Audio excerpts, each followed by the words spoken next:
Hey Austin, it's Randy White with eXp Realty down in Austin, Texas.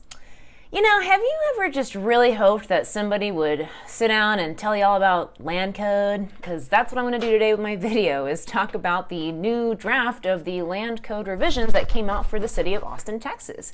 And even though you might be begging me to please not share this video with you because it is such a dry topic, I'll let you know that it's actually really important that you guys maybe listen to me today if you are a homeowner in Austin, Texas, because land code has everything to do with the look, the feel, the structure of our town, and they are changing everything up as far as your zoning goes and what you can and cannot do with your property.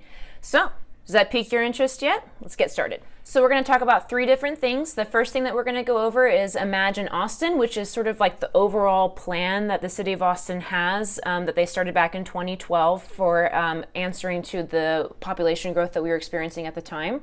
Then I'm going to talk about CodeNEXT, which was the city's first attempt at regulating or redoing the land code, and all the residents of Austin said, hell no, that's not what I want for my town, redo it. So then we will lastly talk about their revision, what they came out with after CodeNEXT, and how it affects you as a homeowner and what to watch out for. Imagine Austin. What's that? Back in 2012, Austin decided, hey, there's a lot of people moving here, and I think our city's kind of small and our traffic is becoming terrible. What should we do? Maybe we should put a plan together for the fact that everybody loves us and they want to come be with us and we would love to have them. So let's start planning and acting like a big city instead of being a small town city.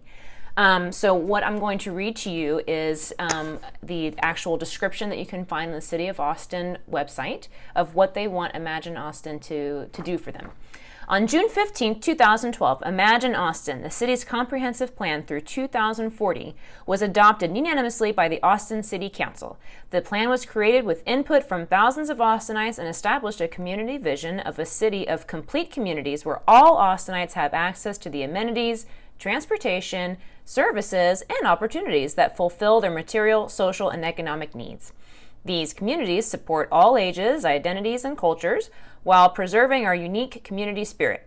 These places are livable, safe, affordable, and accessible, and they promote healthy lifestyles, community engagement, and inclusion. That sounds awesome. Blah, blah, blah, Randy, why are you reading me so much jargon? Well, I was reading that to you so that you get the gist of what Austin wants for us. Austin wants a compact and connected city that will have affordable housing and lots of transportation available to us. But how do we accomplish that whenever the city is already pretty set up with our freeways and our established stores and buildings and all of the neighborhoods?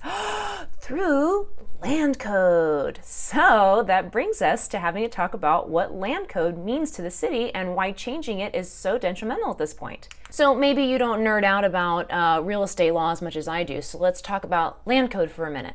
Land code law is going to dictate all kinds of things, like how tall a building can be and how much impervious cover is allowed on each lot. What's impervious cover? Impervious cover are going to be things that do not absorb rainfall, which is really important for the flooding issues that we've had a little bit. So that's going to be things like city streets, driveways, rooftops, etc. So how much of that is allowed on your lot? It also determines what you can put on your lot as far as single-family homes or multi-family homes, etc., etc. It also provides easements for the transportation, including roads and bike lanes and hiking trails and all those fun things. So when the city starts to play around a little bit with their code and changing things up, it can really start to make a pretty huge impact on how you experience your neighborhoods and your overall look and feel of the community. Now, if they're wanting to make a compact and connected new version of Austin, then the current code, which has not been updated since 1984, really impedes that because it mostly allows for large apartment complexes or single-family homes. And that will, in effect, cause a sort of large, spreading out, almost like suburban house type of city.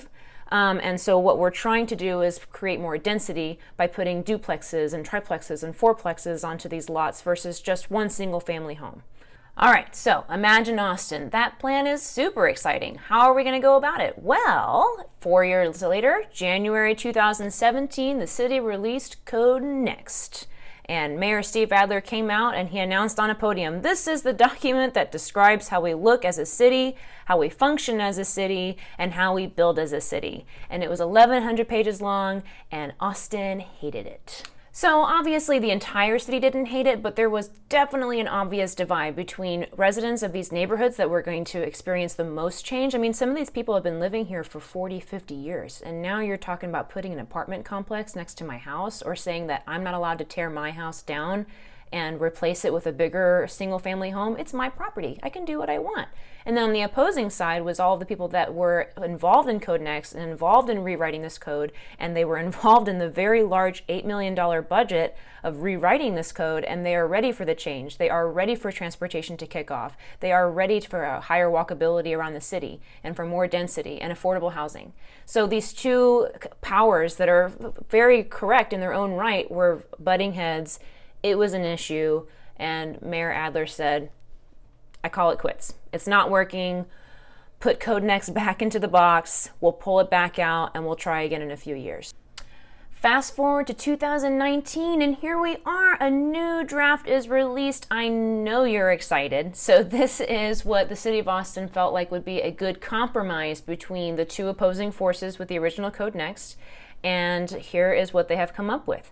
So first, what they needed to do was identify corridors and centers. And corridors and centers are areas where they want the growth to be concentrated, making new development that will be accessible by walking, bicycling, and all of the transit opportunities that they're talking about putting forth. So where are these corridors and centers? Corridors, first, are major freeways and roads throughout the city. So that can be anything from 183 to large roads like Burnett, Lamar, or Guadalupe. And the city of Austin actually has a really neat map that you can take a look and see what specific streets and freeways were identified as corridors. For centers, that's going to be things like the Domain and the new grove that's being put into Rosedale, Arboretum. Any area that you know where there's high walkability, high restaurants, dense housing, apartments. Moeller is another one. They're going to create transit between these places, connect everything, the compressed and connected city scope of the Imagine Austin, like we talked about earlier. And so what then happens is you take the neighborhoods that run along these corridors and you seep into them by about 500 to 700 feet, and these are called transition areas. So the transition areas are a little tricky because this is where your zoning is going to greatly change if you're a homeowner in these areas. And that is what we're going to talk about next. I chose 3 things that I found to be more important to maybe the common resident of Austin and what you guys would sort of see happening to you and to your neighborhoods. Now, even if you're not exactly in the transition area, if you are just in the center of Austin, I recommend going to the City of Austin website. You can input your address, and it does a really neat thing where it shows you your current code and then the proposed changed code that's coming for you. And you might actually still have some changes coming your way, so double check. Okay, so first we're going to talk about ADUs, accessory dwelling units. Accessory dwelling units are sort of like a garage apartments or 1-bed, 1-bath units that are sort of in people's backyards or on the side yard, and people tend to rent them out for Airbnb, or it's also often used for student housing. And to the city, this is all really good stuff because this is just cheaper, more affordable housing that is being put inside of the city and giving more access to affordable housing for the residents. They are rewriting the code so that any place that there is a single family house, an ADU will be allowed to be on that lot or placed onto the lot if you do not already have one. All right, the next big change that I'm seeing is single family house zoning. Now, if you are a property owner and you are in the transition area that I was talking about earlier, you should take a look at the land code. You are going to be able to retain the ability to renovate, remodel, or demolish your single family home and replace it with a new single family home, which is a popular thing to do in Central Austin because a lot of the homes are rather tiny, like under 1,000 square feet, and people have been demoing and then putting up what is called McMansions onto these lots. If you are a homeowner, you have a single family home on your lot, you are allowed to continue to do this. This is a big step because in CodeNEXT, they were trying to say that you would not be allowed to demo your house and replace it with a single family. You would actually be required to replace it with multifamily. No more. If you already have a single family home on the lot, you can replace it with another single family home if you choose to. Now, if you demo the single family home and you put multifamily on there, and then a few years later you decide, this isn't for me, I don't want renters, I think I'm going to put a single family home back on there, that is not going to be allowed. It is now a multi-family lot. It is there to stay. No more single family action for you on that lot. All right, the next big change that I'm seeing is single family house zoning. Now, if you are a property owner and you are in the transition area that I was talking about earlier, you should take a look at the land code. You are going to be able to retain the ability to renovate, remodel, or demolish your single family home and replace it with a new single family home, which is a popular thing to do in Central Austin because a lot of the homes are rather tiny, like under 1,000 square feet, and people have been demoing and then putting up what is called McMansions onto these lots. If you are a homeowner, you have a single family home on your lot, you are allowed to continue to do this. This is a big step because in CodeNEXT, they were trying to say that you would not be allowed to demo your house and replace it with a single family. You would actually be required to replace it with multifamily. No more. If you already have a single family home on the lot, you can replace it with another single family home if you choose to. Now, if you demo the single family home and you put multifamily on there, and then a few years later you decide, this isn't for me, I don't want renters, I think I'm going to put a single family home back on there, that is not going to be allowed. It is now a multi-family lot. It is there to stay. No more single family action for you on that lot. Okay, and then the last topic that I thought was really interesting is parking. I'm really very fascinated by this, and I know that makes me sound weird, but parking actually can really change the whole look and feel of your experience of a certain area community. Currently, local law requires that parking spaces need to accompany nearly all projects built atop the city soil. So an example of that would be if you're going to build a 2,500 square foot bar, it needs to accommodate at least 25 cars. If you have a 10,000 square foot bar, it requires temporarily about a minimum of 400 cars. So you might be thinking like, oh, Randy, you're losing me. I really don't care about parking. But you should. So let me give you an example of where parking laws have really made a difference in the feel of an area. So South Congress was built up before city law required parking. And then Burnett was built up after they started applying parking laws and parking codes for development. So when you walk around South Congress, it's a really fun, neat experience. I'm walking from restaurant to bar. I'm walking home if I live in the area. Everybody's out. It's a very compact community like we're trying to do with the Imagine Austin plan. Then if you go over to Burnett, I mean, it's still very, very cute on Burnett. I love Burnett. But I'm getting in the car. I'm going to drive from the restaurant to the next bar. I'm going to drive home. I'm going to drive. I'm getting in my car. And that is because Burnett was built up after parking laws were required for any new development. So what they're doing with the new draft revision is that people developing in and nearby a designated transition zone, so again, it's the transition areas, would now have the choice to build parking still, or opting to build none only if they have accessible sidewalks already available, or they get to still not build any parking as long as they put their name on the list with the city to have a sidewalk implemented and placed onto their property.